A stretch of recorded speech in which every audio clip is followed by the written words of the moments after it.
नमस्कार मित्रांनो, मुरंबा या मालिकेत उद्याच्या भागात असं दाखवलं आहे की रमा खूप रडत असते. रमा म्हणते, अक्षयला एकदा पण वाटलं नाही का माझ्याशी बोलावं. लोकांनी सांगितलं त्यावर त्याने लगेच विश्वास ठेवला आणि मला वाईट ठरवून तो मोकळा झाला.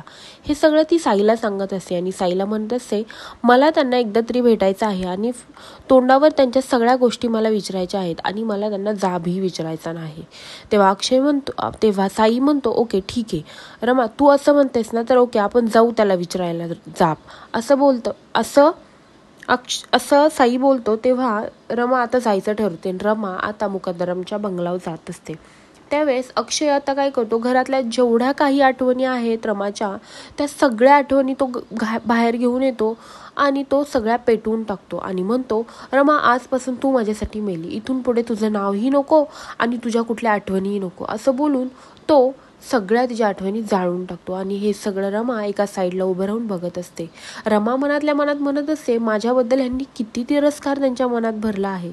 आणि रमा ठरवते, जाऊ दे, तिरस्कार ना तर तिरस्कार, मी आता ह्यांच्याशी बोलणार नाही. आणि रमा पण आता तिथून निघून जाते. रमा म्हणते, काही उपयोगच नाही ना, आता मी कितीही काही सांगितलं तरी हे माझ्यावर काही विश्वास ठेवणार नाहीत.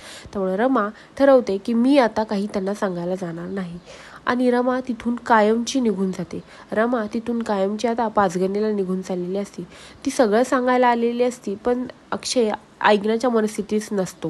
कारण की त्याला सांगितलं तरी त्याचा विश्वास रमावर काही बसणारा नसतो. कारण की पूर्णपणे विश्वास हा उडालेला असतो त्याचा. आणि हा सगळा उडवलेला विश्वास हे सगळं इरावतीने केलेलं असतं.